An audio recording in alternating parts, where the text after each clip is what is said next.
Salam, hörmətli tədbir iştirakçıları. Uşaqlarımız artıq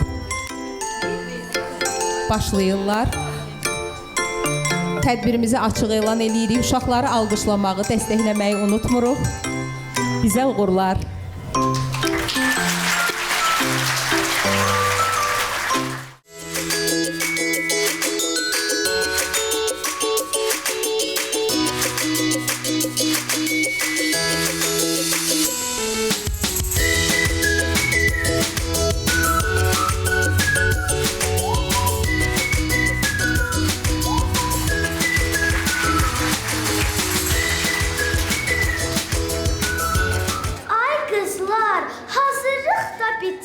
Bugün birinci sınıfa müəllim seçimi açılır. Hə, deyirlər saat 11-də açılacaq.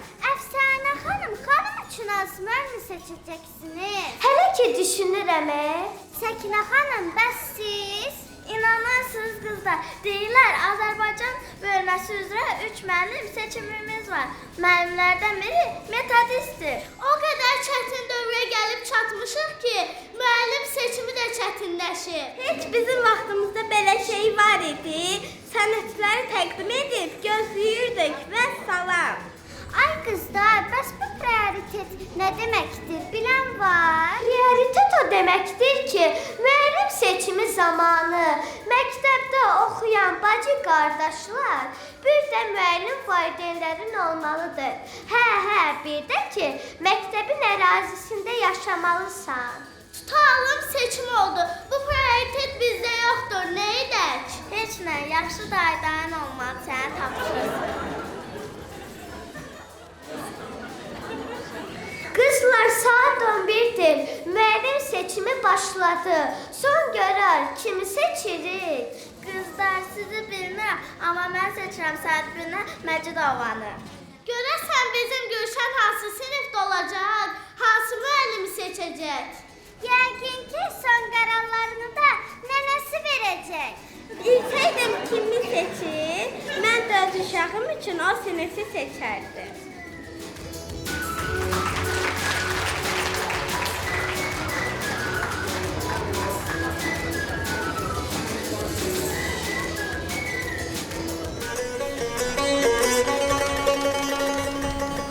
...2024-cü il sentyabrın 15-i 1B sinifinin məktəbə gəlişi.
Bilsəniz, anamdır ki, biz bu məktəbdə 11 il oxuyacağıq. Bilirəm, 11 nədir ki, bir də baxacaq məktəbi bitiririk. Uşaqlar, elmə gedən yol bu sinifdən keçir. Nə bilim, mənə də valideynlərim gətiriblər də deyirlər ki, bugün 1-ci sinifə gedirsən. Elə mən də bir gündən 1-ci sinifə gedirəm.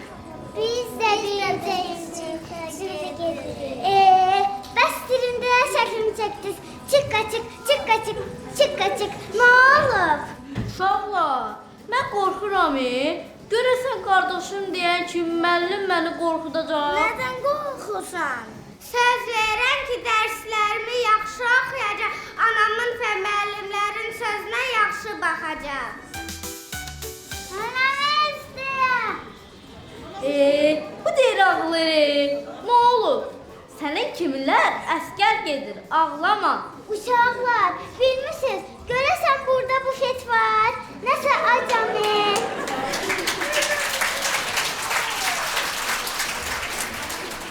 Uşaqlar, mənimə hanı?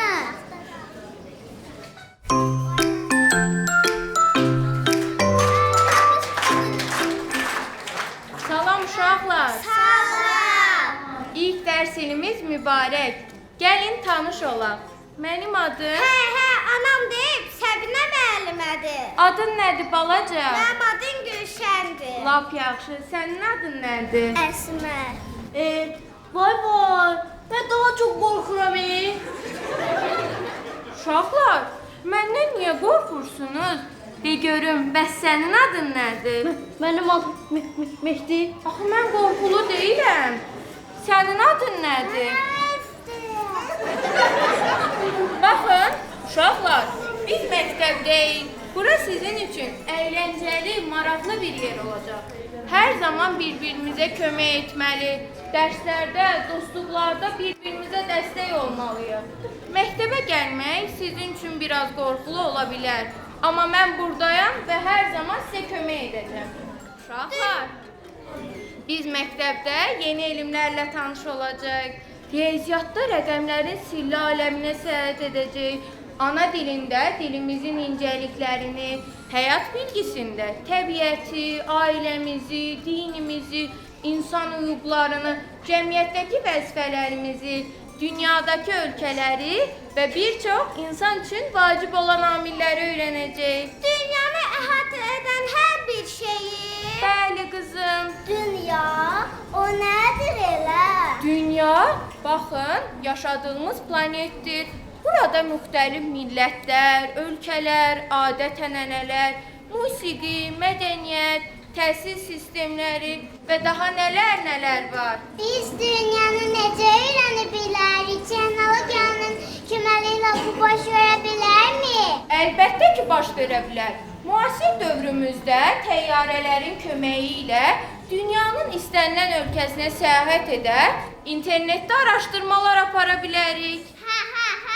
Onda mütləq teoriya bilet almalıyıq. Özü də azal unutmaq daha rahatdır. Hətta orada ən xoşladığım səs budur.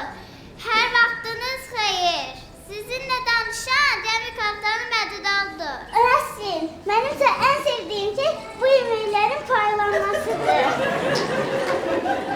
Səbinə müəllimə, mənə maraqlıdır. Oradakı ölkələrdə də təhsil bizim kimidir. Deməli, uşaqlar, ölkələri bizdən fərqləndirən cəhət birinci dilidir, əlifbasıdır. Daha sonra mədəniyyəti, geyimləri və özünə məxsus nüanslarıdır. Səbinə müəllimə, mənim sizə bir təklifim var. Hansı təklifdir elə?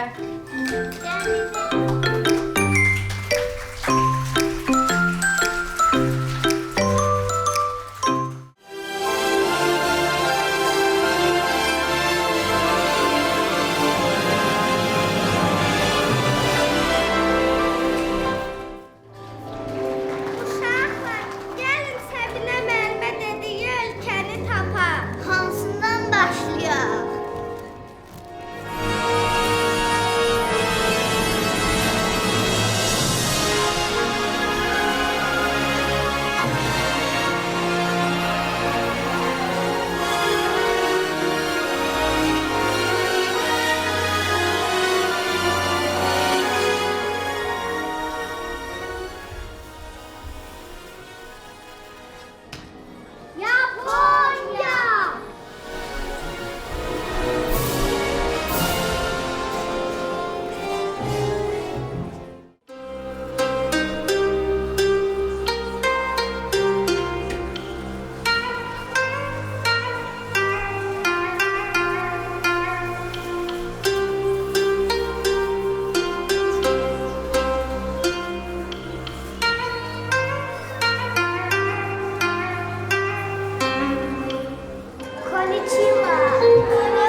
Miko, Yui, Sakura, Kana, Mika.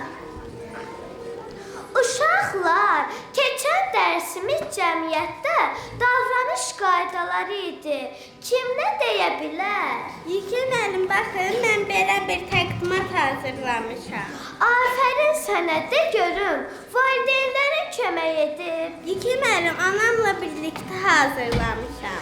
Yaxşı, bəs sən nə hazırlamısan, Sakura?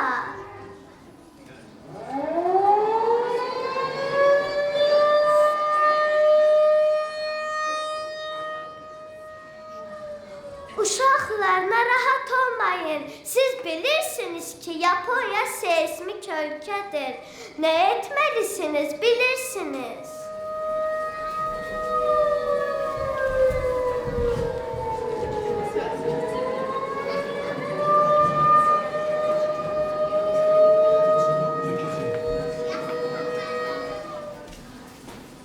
Uşaqlar, qalxın, dayanın. Bugünlük bu qədər. Nahardan sonra yenidən dərsimizə davam edərik.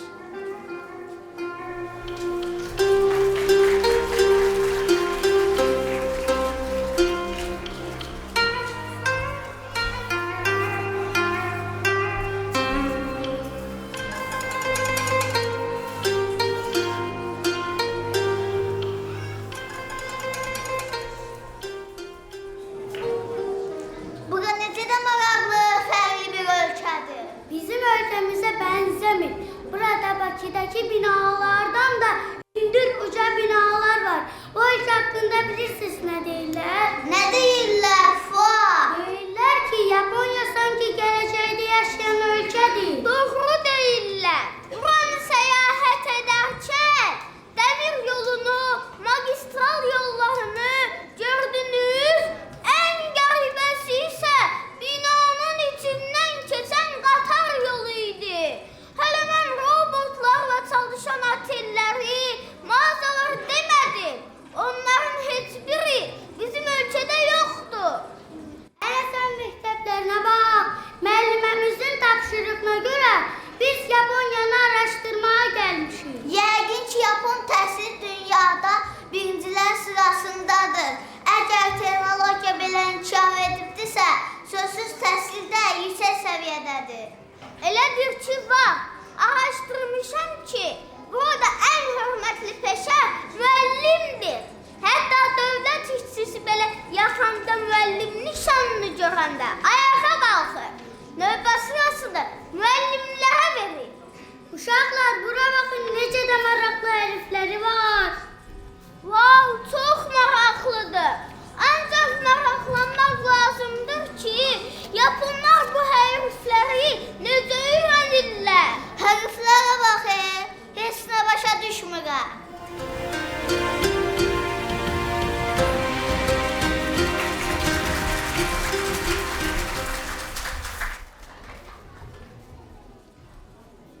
Siz də kimsiniz? Hardan gəlmisiniz? Azərbaycandan gəlmişik. Azərbaycan? Bəli, Odlar Yurdu Azərbaycan 6 nömrəli liseyin 1-ci sinif şagirdləriyik. Siz də yəqin ki, Yapon məktəblilərisiniz. Bəli, Yapon məktəbləri. Siz bizim məktəbimizdən nə edirsiniz? Səbinə müəllimimizin tapşırığına görə biz Yaponiyanı araşdırmaya gəlmişik. Bizə kömək edə bilərsiniz. Əlbəttə edərik, uşaqlar. Bəlkə bugünkü mövzumuzun təhsilimizlə bağlı olsun. Olsun ki, müəllim, onların təhsilimizdən danışarıq. Deyin görək, siz də bizim kimi 1-ci sinifi bitirirsiniz. Xeyr, hələ 1-ci sinifi bitirmirik. Biz təhsilimizin 2-ci ayındayıq. Bizdə təhsil apreldə başlayır. Necə yəni apreldə başlayır? Bəs sentyabrda nə edirsiniz? Bizdə dərslər apreldə başlayır. Sentyabr ayında tədrisin 2-ci hissəsi başlayıb dekabra qədər davam edir. Hə, onda yəqin ki, siz də bizim kimi yazmaq, oxumağı bacarırsınız. Səməd, əlbəttə bacarırlar. Axı bura inkişaf etmiş ölkədir. Yaponlar təhsilə o qədər önəm verirlər ki, Uçqar kəndin birində bir şagirdə görə qatar stansiyası ləf olunmayıb. Onu bilirdin? Bax mən bunu bilmirdim. Baxın uşaqlar, elə bu danışdığınız hadisələr bütün dünyaya bir nümunədir. Yaponiyada hər bir uşağın oxumaq hüququ dövlət tərəfindən hörmətlə qarşılanır. Siz dediniz yazmaq, oxumaq, siz bunları bacarsınızmı? Bəli, bacarıq. Müəllimimiz sağ olsun, bizə bütün hərfləri, riyaziyyatı öyrədir. Siz bu qəribə lanqurbaqa hərfləri necə öyrənirsiniz? Yapon hərfləri deyirsiniz demək. Hə, onu deyirik. Onları hər yazmağı çox tezdir. Necə yəni tezdir? Junko, Aya, Yui dostlarımızı başa salay ki, biz hieroqlifləri, riyaziyyatı 3 ildən sonra öyrənəcəyik. Dostlar, bizdə təhsil 6 yaşdan 9 yaşa qədər sərbəst olur. Bu dövrə müəllimlər bizə insan olmağın vacibliyini öyrədiblər. Bir şəxsiyyətin formalaşmasını, cəmiyyətdə davranış qaydalarını, rəsmi, musiqini, əyləncəli oyunları oynamağı öyrədirlər. Bura bağçadır ki. Siz məktəbə oxumağa gəlirsiniz, yoxsa oynamağa? Vay! Xeyr, ancaq boş zamanlarımızda oynayırıq. Bəs yazmağı oxumağa çatdırırsınız? Bəli, çatdırırıq. Onları 3 ildən sonra öyrənəcəyik. Səməd, gəl bura gələndə gördüklərimizdən danışaq. Hə, Yuki müəllim. Biz bura gələndə gördük ki, şagirdlər dəhlizi süpürür, mətbəxi yığışdırır, sinifdə təmizlik işləri görürlər. Sizin sinifinizdə xadimələr yoxdur? Nə, xadimlər bizdə xadimlər olmur. Hər kəs öz məktəbini təmiz saxlamalıdır. Siz şagirdlər təmizliksiniz, bəs analarınız nə deyir? Nə deməlidir ki, bu normal davranış qaydaları idi. Hər kəs öz tökdüyünü yığışdırmağa bacarmalıdır. Hə, bizdə də belədir də, uşaqlar. Səməd, bizdə belə şeylər yoxdur ki. Var, hamı tikləndirir, Samirə xala yığışdırır. Sağ olsun Samirə xala. Uşaqlar, biz gecikirik, axı da günüdür. O nə deyirlər? Məktəblər arası çay mərasimidir. Bizə qatılmaq istəyirsiniz. Yuki müəllim, dostlarımız təsadüfən Sakura zamanı gəlib. Gəlin birlikdə Yaponiyanı gəzək. Adətlərinizlə tanışdıq, bizim üçün maraqlı olar. Uşaqlar, sadadan öncə Yapon rəqs dərsinə qatılmalıyıq. Bu günlər bizim maraqlı dərslərimiz olacaq. Bizim də sizə bir təklifimiz var. Təklifiniz nədir? Bu bizim ölməzlik nişanı Xağı Bülbüldür. Allah yurda Azərbaycana qonaq gələsin. Yaxşı təklifdir. Yuki müəllimlə birlikdə Azərbaycana gələrik. Əlbəttə gedərik, amma getmədən öncə dərsə getməliyik.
Haradan gəlmisiniz? Azərbaycandan gəlmişik. İtaliyaya xoş gəlmişik. Sizin dildəsən Velivillotdi in İtaliya. Uşaqlar sizin necə kömək edə bilərik? Bizim məktəbləriniz və təhsildəki yeniliklər maraqlıdır. Tanışın, bu bizim orta məktəbimiz İtaliya məktəbi. Necə gözəl musiqi ifa edirsiniz. Musiqini çox sevirik. Elə buna görə də biz İtalyanların qanında mədəniyyət var. Təhsilimizi isə qonşu dövlətlər kimi yeniliklər yoxdur. Gəlin sizə qısacası İtaliya haqqında daha sonrası təsvirə tanış edərik. Bəs deyirlər ən qədim məktəblər və universitet memarlığı burada yerləşir. Doğrudur uşaqlar, baxın, bu qadın keçməsindən bərabər ölçü İtaliyadır. Qədim tarixi kişilər və memarlıq abunlarına görə Türkiyənin 5-ci ölkəsidir. Ən qədim ilk universitet 1100-ci aiddir. Buramda yerləşir rəssamlar, şairlər, memarlar, incəsənətxanadan böyük ölçüdə doğulmuş. Hə, bundan başqa moda İtalyan beşiyidir. Hə, baxın, elə buna görə də sizin milli geyimizdə gəlmişik. Siz Azərbaycan haqqında bizə danışarsınız. Əlbəttə danışarıq. İtaliya məşhur olsa da, Otlar yurdu Azərbaycan, Qarabağ muğamının, musiqinin, vətənin beşiyidir. Qarabağ, biz bu fəaliyyəni 44 günlük vətən müharibəsi dövründə bildirmişik. Qarabağ Azərbaycandır. Eləysə dostlar, sizə bir təklifim var. Bu bizim şəhidlərimizin ölməzlik nişanıdır. Sizə təqdim edirik. Dəvəti üçün təşəkkür edirəm. Musiqi varsa, mədəniyyət varsa, İtaliya mürşirət oradadır. Bu dostumuz qorun saxlasın deyə sizi Qarabağa mədəniyyət beşiyimizə dəvət edirik. Gəlin Cüdür düzündə Xarı Bülbül festivalını sizi gözləyəcəyik. Belisi məsunu qeyta Qarabağda görüşənə dək.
olsun. Aha, sonrası da Səbnəm müəllimə deyib ki, dünyadakı təhsillə maraqlanaq. Bizə də Finlandiya düşdü. Nə maraqlı dərs tapşırığıdır. Biz sizə kömək etməyə hazırıq. Ancaq bir təklifim var, Tim. Təklifi nədir Tom? Gəl onlarla həm tapşırığımızı yerinə yetirək, həm də onlara kömək edək. Ey Laz, sən dahisən. Müəllim həmişə deyir ki, biz hər işin öhdəsindən gəlməyi bacarırıq. Tapşırığınız nədir ki? Dünyanın yer kürəsinin formasını hazırlamaqdır. Əla tapşırıqdır, kömək etməyə hazırıq.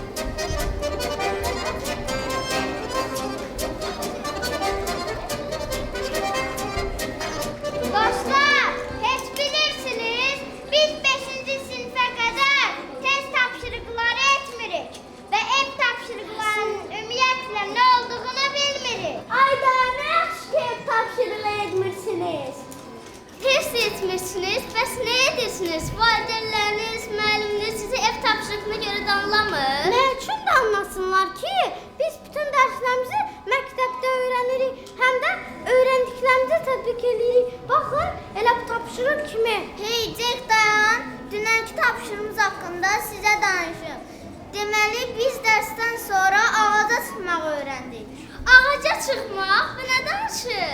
Ayxan, deyə təəccüblənirsən ki, bizim liseyində aybı bölməsində bu təhsil mövcuddur. Sərbəstlik, azadlıq, keyfdədirlər. Daha ağaca çıxmırlar da belə dərs olar. Bu da gəlir deyir ki, biz bununla inkişaf edirik. Davam edin. Buyurun. Təhsilimizə görə 16 yaşımızdan sonra peşəmizi seçməliyik. Məsələn, mən polis olmaq istəyirəm. Müəllimlər mənə o peşəni yiyələnmək üçün kömək edirlər. Təsəvvür elə evə gedirəm. Anam soruşur, bu gün məktəbdə nə eləmirsən? Heç nə, Səbnəm müəllimə ilə ağaca çıxmışam. Sən zarafat eləyirsən, bizim sinif uşaqları adamı ağaca çıxardar. Bizdə də peşə seçimi asandır. Birinci hazırlıqlar başlayır, sonra oxuyub test edirik. Gecə gündüz test edirik. Baxmayın, bizdə təhsil belədir, nəfəsiniz kəsilənə qədər oxuyursunuz. Əxsən seçimdə çatanda bağımız hara çatdı. Vətənə, millətə xeyirli uğurlu olsun. Oğlumuz estetik həkimdir. Bizim işimiz Allaha qalır.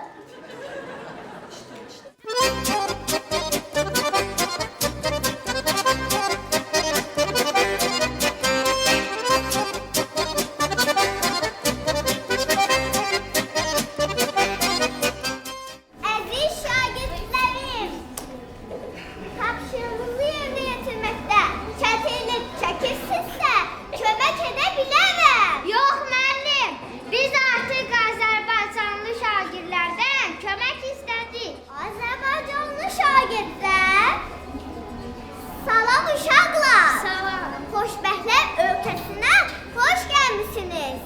Sizi bizim ölkəyə məktəbə gətirmək səbəbi nədir? Təhsillislə maraqlıydıq. Şagirdləriniz sağ olsun ki, bizə kömək etdilər. Bəli, onların sərbəst olmağı üçün Finlandiyalılar təhsili yalnız biliyə deyil, həm də şagirdi şəxsiyyətinin inkişafına ayırır. Biz müəllimlər isə onların müstəqil və məsuliyyətini insanlar kimi yetişdirməyə çalışırıq. Siz dürüst müstəqil, bunu necə edirsiniz? Məsələn, valideynlərimizin kömək olmadan məktəbə tək gəlirik. Nə var ki, mən də hər səhər məktəbə tək gəlirəm. Hə, şofer şikanı idarə edir, mən də arxada yatıram. Yəqin ki, məktəblə evinizin arasındakı məsafə çoxdur. Ona görə də sırf avtobusla gəlirsiniz. Hə, bu qaydalar Finlandiya məktəblərində də var. Nə sırf avtobusu, dərsə ən yaxın qalan şagirdlər belə şəxsi avtomobili ilə gəlir. Siz nə danışırsınız? Necə şəxsi avtomobil? Belə qayda Finlandiya təhsilində ola bilməz. Biz birinci sinifdən özümüz gəlib özümüz gedirik. Yo, nə danışırsınız? Valideynlər heç icazə verməsin mi məktəbə tək gəlir? Biz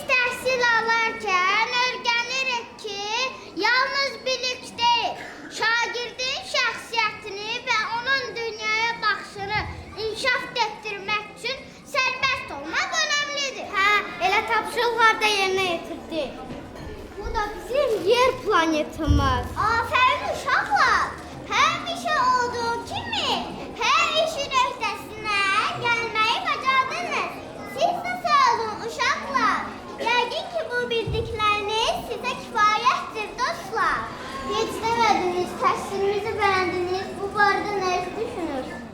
Əlbəttə bəyəndim. Düşünürəm ki, uğur yalnız oxumaqla deyil, həm də həyat təcrübələrinə baxılıdır. İnşallah gələcəkdə bütün dünya Finlandiya təhsilini tətbiq edəcək. Beləliklə şagirdlər uğurlar əldə etmiş olacaq. Müəllim, əgər Finlandiya xoşbəxtlər ölkəsisə, bu bizim tariximizdir. Qarabağımızın rəmzi, şəhidlərimizin nişanəsidir. Bunu da bizdən qəbul edin. Bizi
dərslərdən qaçsan. Dərslər çox sıxıcıdır. Mənə elə gəlir ki, bu kitablar hətta heç nə dəyişmir. Mən əks etmək, əylənmək istəyirəm. Meydanda dostlar məni gözləyir. Dərslər sıxıcı ola bilər, amma gələcəyini qurmaq üçün oxumaq çox vacibdir. Düz deyirsən, Priya, onun ən böyük qarşıladıcı olmalıdır. Bilirsiniz, onu fillərin üstündən düşürüb məktəbə gətirirəm. Ayş vay, gətirmə, sən məcbur edən var. Mən Bollywoodda məşhur olmaq istəyirəm. Kimi, haca.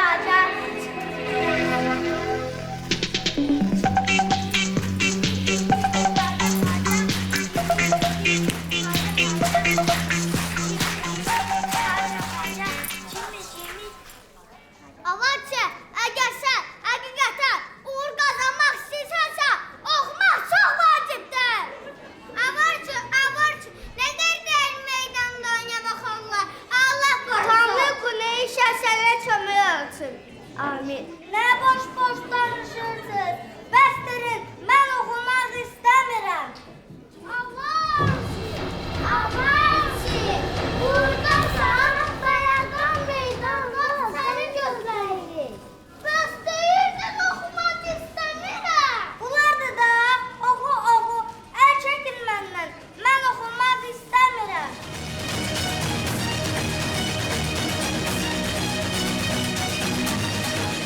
Avaçı, gedək, sənin suyun vaxtıdır, hər kəs səni gözləyir. Gəlirəm, gedək. Buraxın onu. Onsuz da oxumağa havası yoxdur. Bizim də öz istedadımız var. Tanrı Ganesha sizə oxumaq, bizi oynamaq, rəqs etmək, istedadı bəxş edir.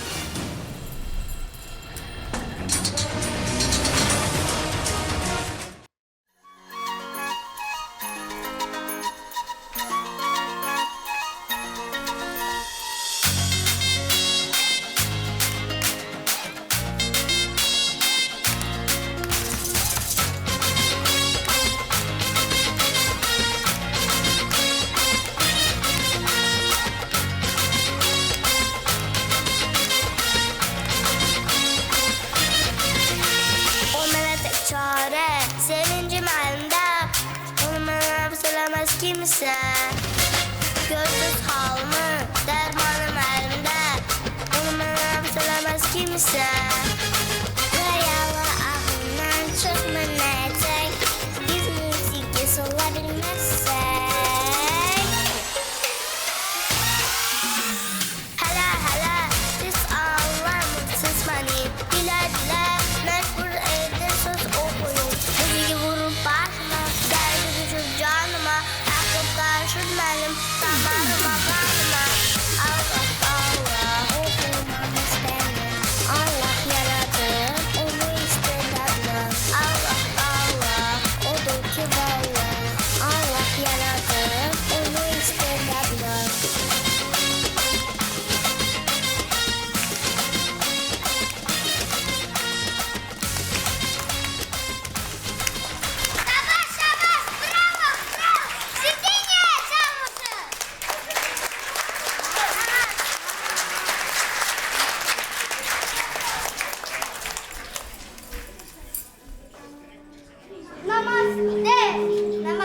Namaste, siz də kimsiniz?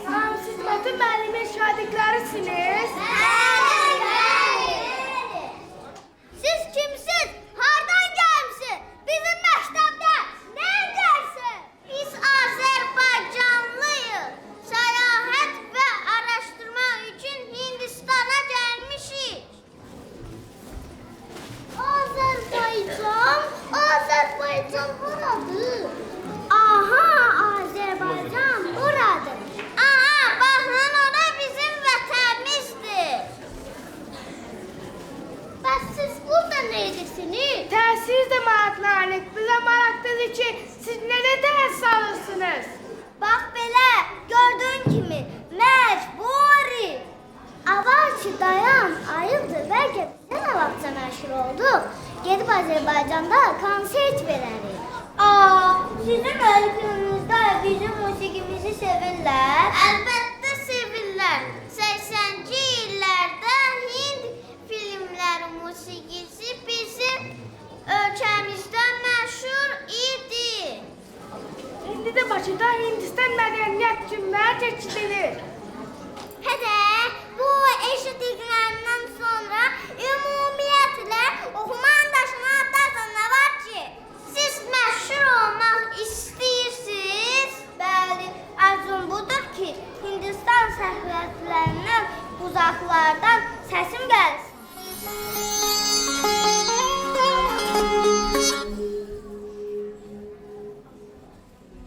Namaste. Namaste. Uşaqlar, siz buradasınız, mən də elə sizi axtarırdım. Buradayıq, Mahtu müəllim. Müəllim, siz Azərbaycanlıları tanıyırsınız? Əlbəttə tanıyıram. Biz dərsdən öncə tanış olduq. Azərbaycandan gəliblər. Təhsilimizlə maraqlanırlar. Gəlin dostlarımıza kömək edək. Kübra və Emil tanış olun. Priya, namaste. Şamat, namaste. Raci, namaste. Nisha, namaste. Abachi, namaste. Nisha, namaste. Şartı, namaste. Mənim şagirdlərimdir. Tanışdığımıza görə şad olduq.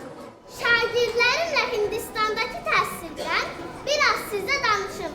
Uşaqlar, deməli dünyadakı ən əzəmətli və böyük məktəb binaları Hindistanda yerləşir. Binaların əzəmətli olması əhalimizin çoxluğuna görədir.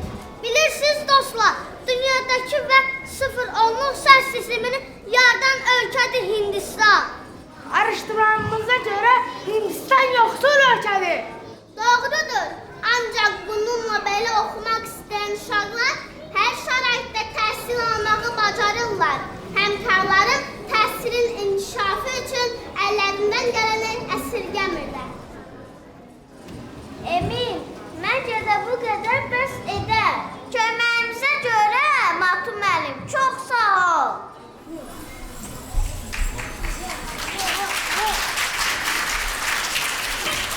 Buyurun, bu da bizim məktəblərdən hədiyyə. Şah, yox, heç yox. Buyurun, bu da bizim məktəblərdən hədiyyə. Emil, axı biz də əli boş gəlməmişik. Və biz də hədiyyələrimizi təqdim edək. Bu bizim Qarabağın şəhidlərimizin rəmzi xarı bülbüldür.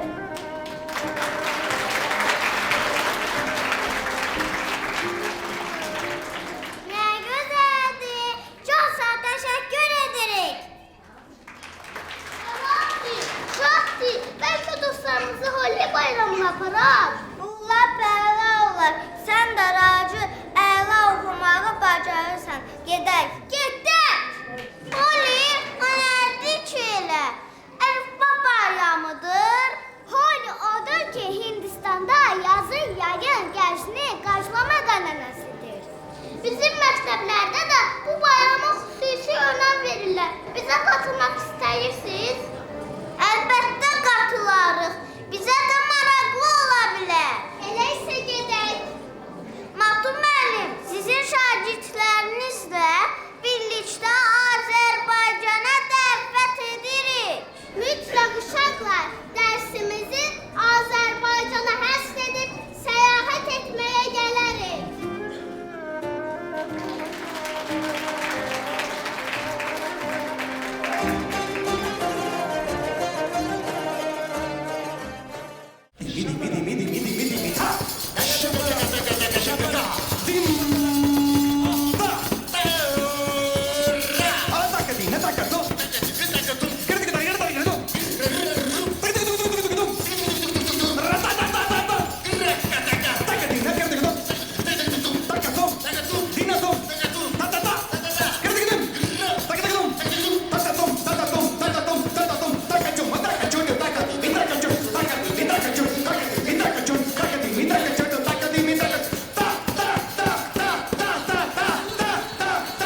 छे अब आओ मेरे पास रह जाओ मेरे साथ प्रेमनिया मौसम छे होई गई रात मन भूलो बदीवार प्रेमनिया मौसम छे अब आओ मेरे पास रह जाओ मेरे साथ प्रेमनिया मौसम छे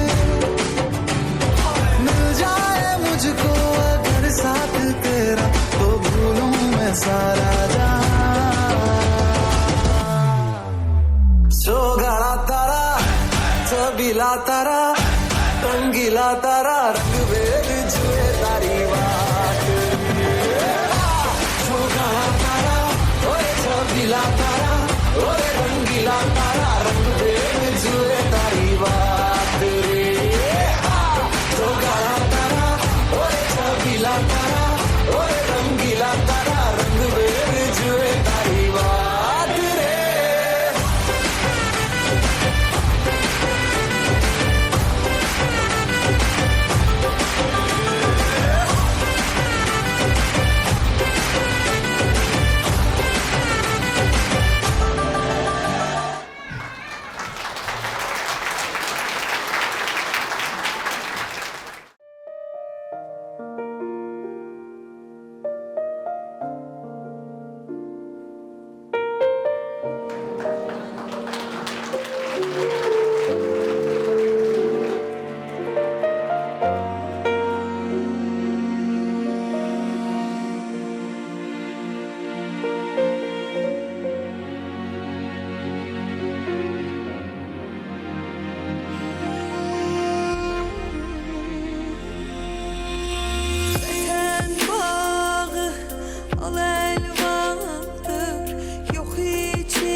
Bəcər Xankəndi, Ağdamad dərə danışıb yaşatdı ruhunu nənələr nəvələrə kabuslu gecələr çevrilir işıqlı səhərə sandıqlardan çıxarır analar evlərin açarın canını verməyə hazır o qapını açsın bari olmaz deyə düşünürdük amma ki indi yaşanır ölmədən görmək qismət olacaq deyəsən Şuşanı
maraqlandı. Bilirdim ki tapşırığı yerinə yetirəcəkdi.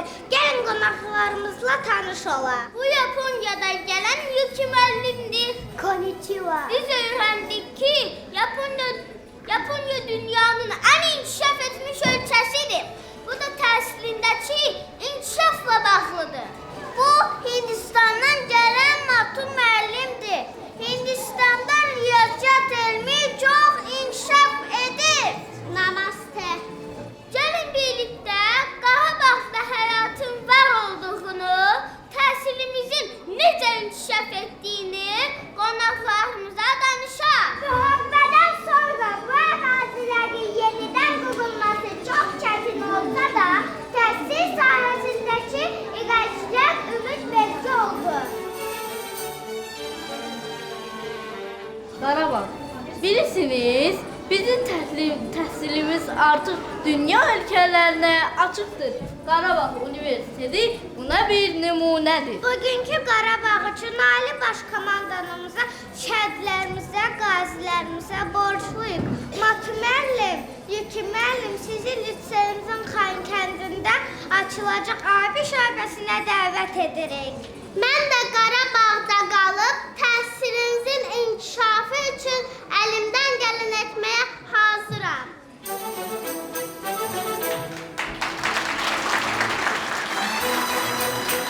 Uşaqlar, buradasınızmı? Bəli. Tapşırdığım tapşırığı yerinə yetirdinizmi? Bəli. Afərin mənim bacarıqlı şagirdlərimə. Yaxşı, uşaqlar, deyin görüm, gələcəkdə təhsil almaq üçün hansı ölkəni seçərdiniz? Müəllimə, gəldiyimiz ölkələrdə təhsil yüksək səviyyədə idi. Amma ən yaxşısı elə Qarabağımızdadır. Hə, Qarabağda. Uşaqlar, niyə Qarabağda? Çünki müəllim, Qarabağa çevrilən minalanmış torpaqlarda düşmən tapdağında olan Qarabağı inkişaf etdirib. Məktəblər, binalar, yenidən qurma işləri aparmaq heç bu ölkədə yox idi. Uşaqlar, düşünürəm ki, ölkəmizin gələcəyi parlaq olacaq. Çünki sizin kimi vətənpərvər şagirdlər yetişdirir. Yaxşı, uşaqlar, Gülşən xanımı görsəydiniz, apardığınız araşdırmalarla bağlı hansı sualları verərdiniz? Gülşən xanım, olar bizdə Yaponiyadakı kimi dərsdə yataq? Gülşən xanım, olar bizdə Finlandiyadakı kimi ağaca dırmaşaq? Gülşən xanım, olar bizdə yerdə oturub dərs keçək? Gülşən xanım, olar bizdə məktəbdə ayaqqabısız gəzək?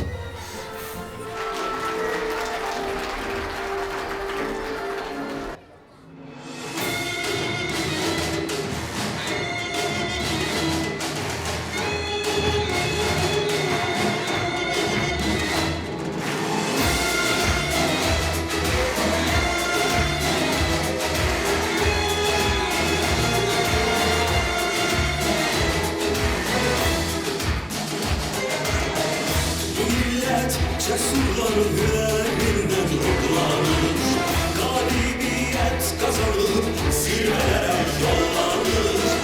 Karabağ seferiyle şanlı bir tarih yazır. Eş olsun yiğitlerle, yaşasın Azerbaycan, var olsun mert milleti, yaşasın Azerbaycan. Sen garipsen bütün dünya gene benden danışır.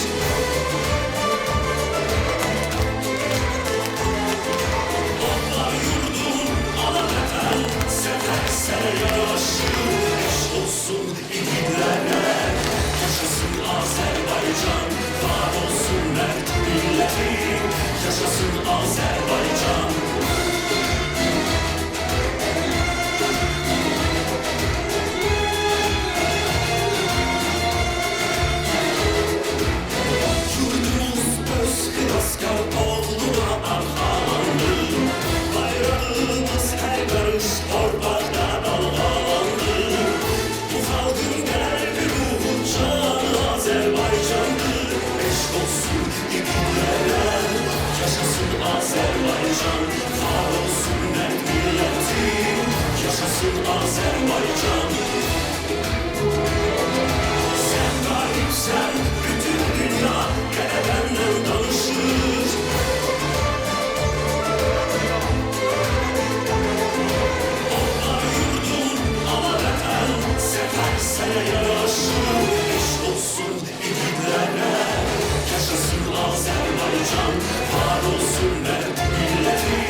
Hörmətli tədbir iştirakçıları, hamınızı xoş gördük. Bugün biz 1B sinifi olaraq ilk imtahanımızı verdik.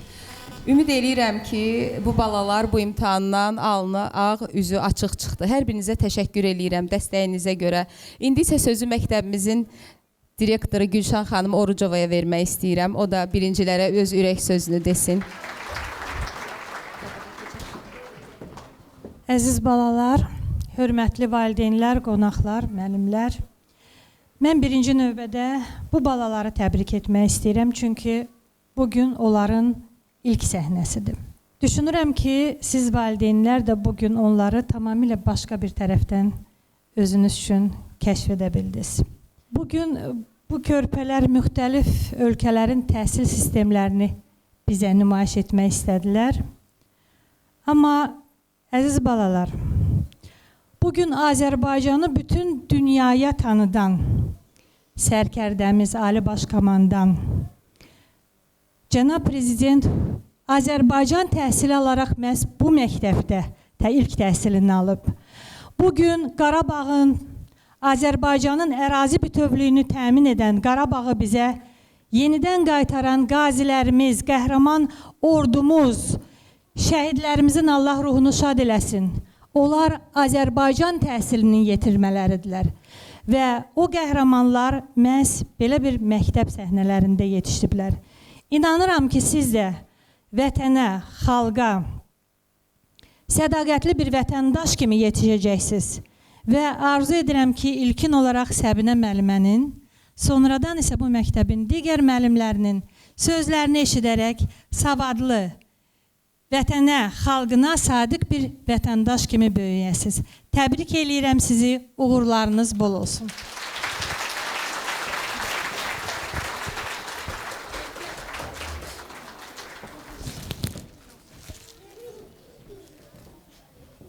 Əziz valideynlər, mən sizin hər birinizə dəstəyinizə görə təşəkkür etmək istəyirəm.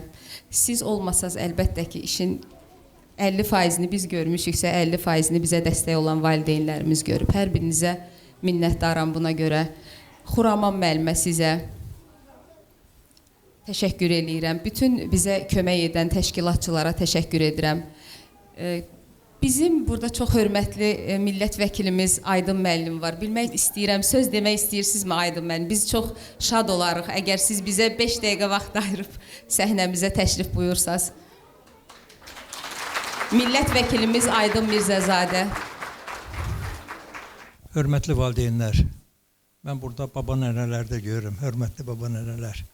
Mən sizləri təbrik edirəm. Bugün bizim əzizlərimiz artıq 1-ci sinifi bitirdilər. Bizim əzizlərimiz həyata olan qapının açarını necə açmağı bildilər. Və onların göstərdikləri nömrələr bir daha bizim gənclərimizin, bizim körpələrimizin necə istedadlı olduqlarını gördülər. Biz gördük ki, gələcəyimiz doğrudan da etibarlı əllərdədir. Artıq onlar oxuyub yaza bilirlər. Onlar Azərbaycan bayrağını sevirlər. Onlar ayaq üstə möhkəm dura bilirlər. Və bütün bunların hamısı hesab edirəm ki, dəyərli müəllimlərin hesabınadır. Hörmətli Gülşən xanıma mən təşəkkür edirəm. Məktəbdə gözəl nizam-intizam yaradıb. Yaxşı təhsil sistemi yaradıb. Və bir sirri açım. Açım mı sirri? Gülşən xanımın anası ali məktəbdə mənim müəllimim olub. Və uzun illər həmin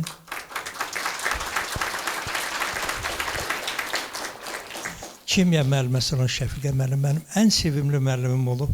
Uzun illər onların ailəsini, övladlarını axtarmışam və keçən təsadüfən söhbətdə məlum oldu ki, mənim tanıdığım, hörmət etdiyim Gülşən xanım mənim sevimli müəllimimin övladıdır. Mən sizi tanıdığıma şadam. Mən Səbinə xanıma dərin təşəkkürümü bildirirəm. Səbinə xanımın hər bir uşağın istedadının açılmasına göstərdiyi səylər göz qarşısındadır. Hər bir uşağa fərdi yanaşa bilibdir. Bunu mən hər halda söhbətlərdən görürəm. Sizə təşəkkür edirəm Səbinə xanım. Biz sizə minnətdarıq. Bizim övladlarımızı, nəvələrimizi çox gözəl öyrədibsiniz. Siz ən əsası isə uşaqların hər birinin düşüncəsində, fəaliyyətində biz dərin vətənpərvərlik görürük. Gənclər üçün, uşaqlar üçün bu olduqca vacibdir. Çünki indiki balacalar gələcəyin Azərbaycanının bayrağını yüksəklərə qaldıranlardır. Və bu işdə məktəb, bu işdə şəxsən siz bu işin öhdəsindən gələ bildiniz. Bir daha təbrik edirəm, gözünüz aydın və biz təhsilimizin keyfiyyətini gördük, biz dövlətimizin gücünü gördük, biz hər bir ailənin öz uşaqlarının, nəvələrinin təhsilli olmasına marağını gördük. Təbrik edirəm, gözünüz aydın, gözümüz aydın.